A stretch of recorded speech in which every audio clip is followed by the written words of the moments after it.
turn to the 8th book. That would be Ruth, after Joshua and Judges. We're going to be in the 2nd chapter tonight, and I'm going to try to be concise and not tell too many stories, give too many illustrations. As a little recap, Naomi and Ruth have returned to Bethlehem in Judah, and there they reside in the town where Naomi probably grew up and where she lived with her husband Elimelech and her 2 sons. But she has brought back with her this Moabitess woman named Ruth. A young woman. Ruth was married to one of her sons, and he died, and she elected to come back to Bethlehem. After Naomi was gone for 10 years, she returned. And so that's where we take up now. Let me preface, before I even read, a cultural thing that you have to understand. Widows and orphans and very poor people and travelers, people that didn't have a home they were traveling through, these folks were the lowest part of the society in that culture of that day. They had no backup. There was no safety net for them whatsoever. In other words, you could starve to death if things didn't work out for you. Verse 1, Now Naomi had a relative of her husband's, a worthy man of the clan of Elimelech, whose name was Boaz. Now these people are the tribe of Judah, but within the tribes they had familial clans. And the most easiest way I can explain that, you know the problems that the Hatfields and McCoys had back in the middle 1800s. That was a clannish type thing. Usually it was family oriented. Verse 2, And Ruth the Moabite said to Naomi, Let me go to the field and glean among the ears of grain after him in whose sight I shall find favor.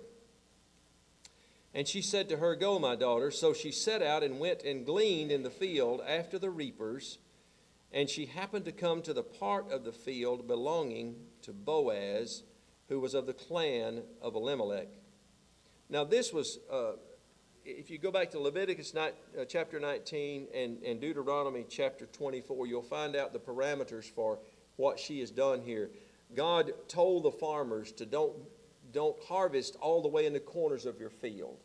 Leave some there for the poor people to come and gather that grain. And then don't pick up what has fallen to the ground. In other words, if a stalk of grain, as you're cutting it off and putting it in a sheaf, if it falls on the ground, don't pick it up. Leave it for these people that don't have anything to come along, and they can have it. And then in Deuteronomy, it actually says if when the gatherers of the sheaves are gathering them up, if they accidentally leave one, don't go back and get it.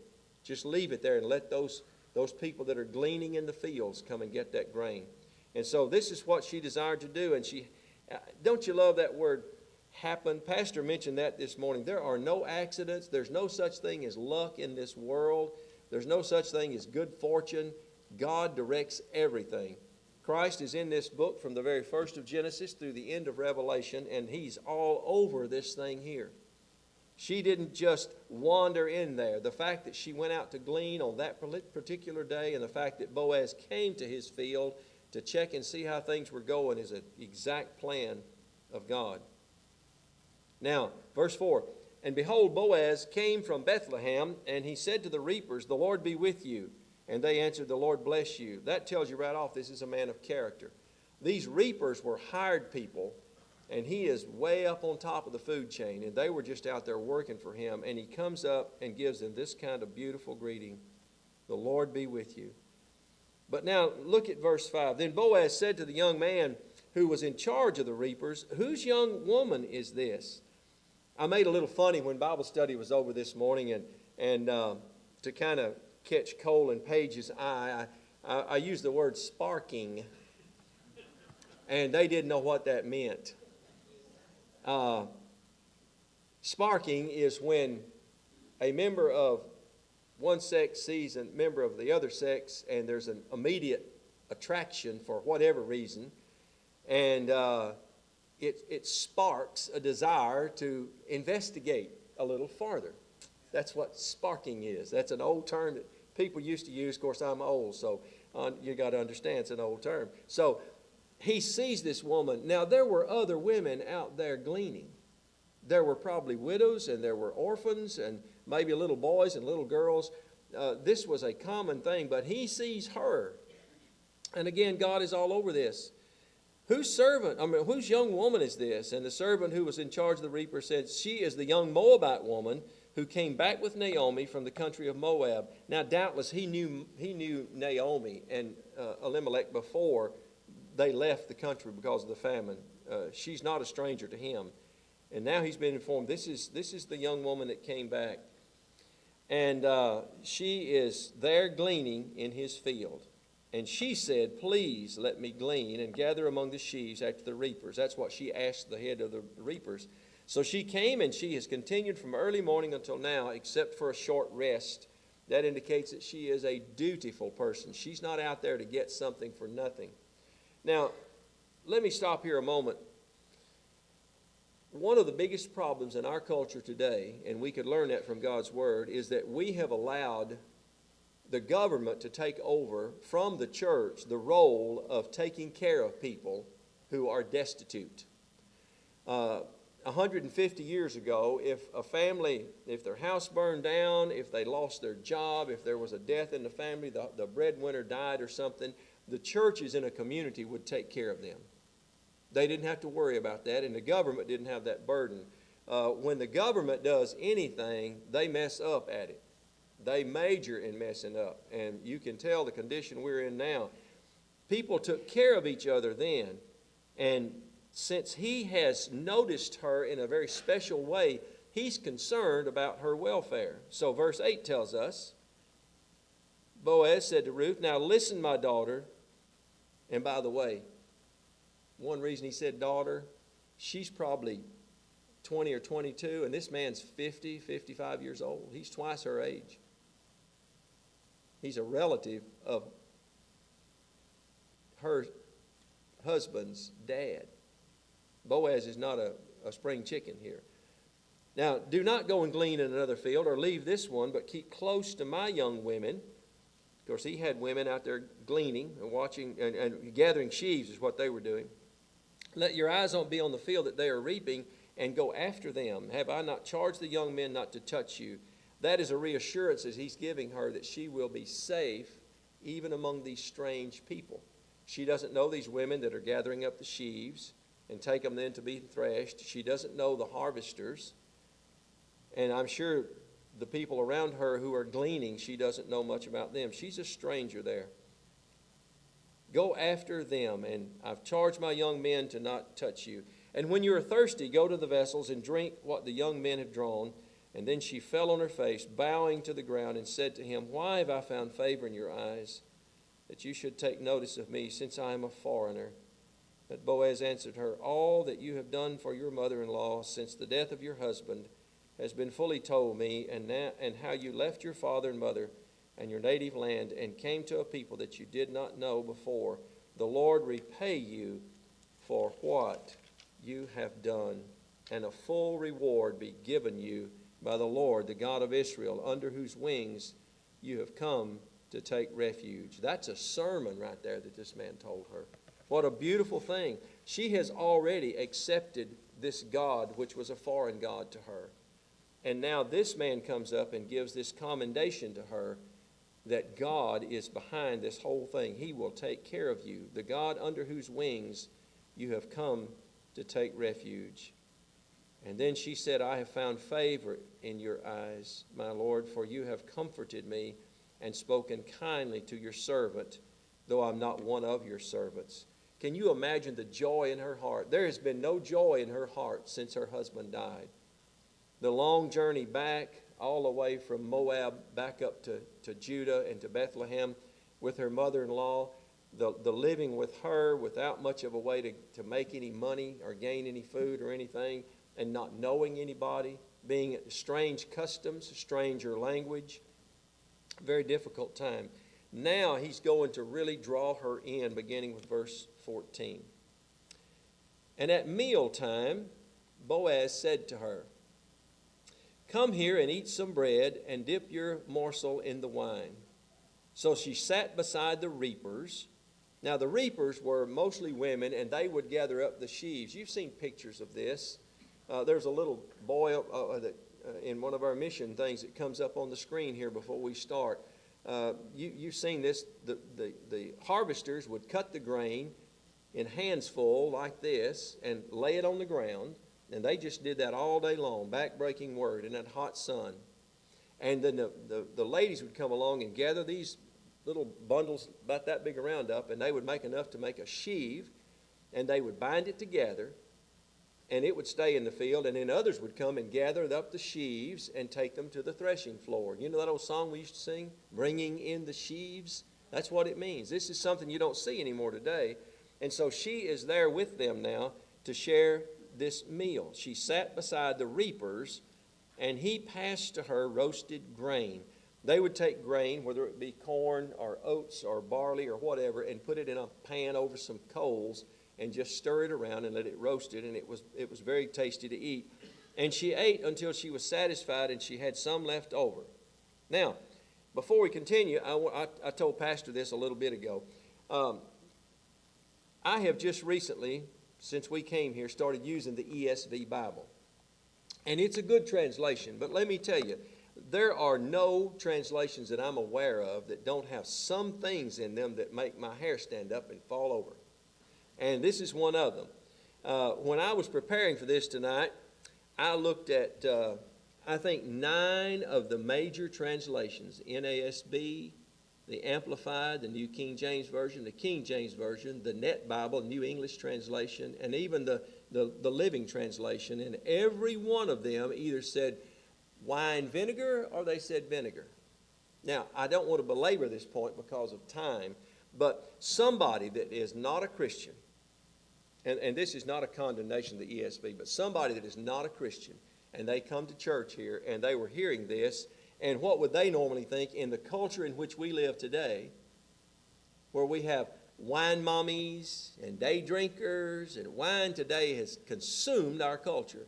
And if they read this, they're thinking, wow, these people sit down to eat, and they're Baptist, and they're eating roasted grain and dipping their bread in the wine. Wow, I'm going to go home and try me some of that. No. This was wine vinegar, and the way you get that, I told him I was going to give you a little chemistry lesson, but it'll be a short one. Y'all listen fast, and I'll talk fast, and we'll get through it. If you take wine that is fermented and has ethanol in it, and you leave it in an open container, especially with a wide surface area, there's some bacteria that are floating around in this air right now called acetobacters, and they will fall on that and immediately begin to feed on that ethanol. And over a period of time, they will turn it into acetic acid. Any of y'all got vinegar at home? Sure you do. There's all kinds of vinegar. There's 100, more than that, different kinds of vinegar. And this then becomes sour. It is not like the wine that you would drink at a meal. This is soured wine. It's the same thing that they tried to give Jesus on the cross. But the beauty of it is, and vinegar is used in lots of recipes today, it is a very tasty thing for workers who are in the field and it's hot weather, and they dip this old crusty bread in it and then bite that part off, and it's very, very tasty. Historians have told us about this for thousands of years. So that's what it was. I took a little bit of time to mention that so that I'm not going to turn my ESV Bible in and go back to another one, but all the other translations I use say wine vinegar or just vinegar, because to me that's a big difference. Anyway, okay, enough of that. All right, so they have eaten their meal, and she took some grain that he had given her, and she put it away to take home to Naomi. This is that roasted grain. And verse 15 says, when she rose to glean, Boaz instructed his young men. Now look at this. You're going to see, do we have this next Sunday night, Pastor, or is it going to be something next Sunday? You're going to see next Sunday night this term kinsman redeemer come up. Do you know who our kinsman redeemer is? It is Jesus Christ. And this is going to be the thrust of this thing from this point on. He is going to do something here that he did not have to do for someone that could not do it for themselves. And that's exactly what Christ has done for you and me. He paid a debt he didn't owe because we had a debt we couldn't pay. And look at this. He says, let her glean even among the sheaves, and do not reproach her. This is a change from the law that he would have to do by not cutting the edges of his fields. He's telling them, you let her come in among the sheaves, where every now and then there would be one stalk of grain with a big head on it that would not get caught up in the sheaf, and they'd be laying there, and they would not be picked up. And he says, let her come in among the sheaves, where she'll be getting more grain. And then verse 16, and also pull out some from the bundles for her, and leave it for her to glean, and do not rebuke her. He is going way past what God's law told him to do. Now, why is he doing this? Because God is directing him, whether he knows it or not right now, toward this young woman. And this young woman is being directed toward him because he is her only hope. And that's exactly like we are. God's Holy Spirit draws us to our source of salvation, Jesus Christ, because he is our only hope. I see this all through this book. This is amazing. This is just amazing. So he's told them this thing, and don't rebuke her. In other words, when she comes up with a whole bunch of grain, don't be saying things like, where'd you get all that? No. Leave her alone. And in verse 17, so she gleaned in the field until evening. She started at sunup and she's worked till sundown. And she has worked. And then she went and she beat out what she had gleaned, which is she threshed or milled out the heads, got the chaff off of them, and got the grain. And it was about an ephah of barley. Now an ephah is about, in barley, it's about 20 to 25 pounds, maybe somewhere like that. So enough grain to last them for several days. What a blessing this is from just her first day of gleaning. And she took it up and went into the city, back into Bethlehem. And her mother-in-law saw what she had gleaned, and she also brought out and gave what food she had left over after being satisfied. I guess that's the first carry-out bag I've ever known of. So she had a take-home bag. She had some grain left over, some of this roasted grain, and gave it to her mother-in-law to eat for their evening meal. And then she had all of that wonderful grain. And by the way, barley was the grain of the poorest people. And they could mill that down and make bread out of it. It was good roasted. It would be a blessing to them for several days. And look at verse 19. Her mother-in-law said to her, where did you glean today? Now, I think she said that like, my goodness, if you had brought home 3 or 4 pounds of barley, it would have been a blessing. Where in the world did you glean today? So she knew something was up. Where have you worked? Blessed be the man who took notice of you. Mother-in-law is very, very perceptive about what's going on. She knows Boaz, and she knows who he is, and she suspects that something is up here. Blessed be the man. So she told her mother-in-law with whom she had worked and said, the man's name with whom I work today is Boaz. And Naomi said to her daughter-in-law, may he be blessed by the Lord, whose kindness has not forsaken the living or the dead. Boaz, it's obvious to Naomi now, he is going to be the source of their deliverance. Not only Ruth's, but hers also. And there's a catch to this that you'll see next week that's going to be very interesting. Naomi also said to her, the man is a close relative of ours, one of our redeemers. Now, what they did in that culture was a wonderful way of providing. If a man died after he had married a woman and left her as a widow, and if they had children, left his little children as orphans, God's Levirate law commanded a marriage would take place from some relative.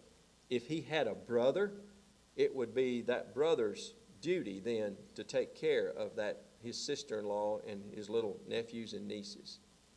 And if there were no brother, then it would fall down to the next relative in line. But if you were a Jew, a Hebrew in this time, It would be a disgrace for you to allow someone in your family line to suffer and struggle if you could avoid it. And so that's why she says, one of our redeemers. Now later on, if you've never read the book of Ruth, later on you'll find out that Boaz was not the nearest one. And he had to go to the nearest one and get that cleared up before he could carry on with this desire he had for capturing and getting and taking care of Ruth forever. And so he is one of the redeemers. And Ruth the Moabite said, "Beside, he said to me, you shall keep close by my young men until they have finished all my harvest." And this then assured her that from that point on, if every day was going to be like this day, they were going to be taken good care of throughout this harvest. Now, how long was harvest? Usually about 2 months, about 60 days or so, and then it would be over. All the grain would be cut and threshed and taken care of, and that would be the end of it. So she's looking at a period of time here where she can get enough food to take care of them for a lengthy period of time.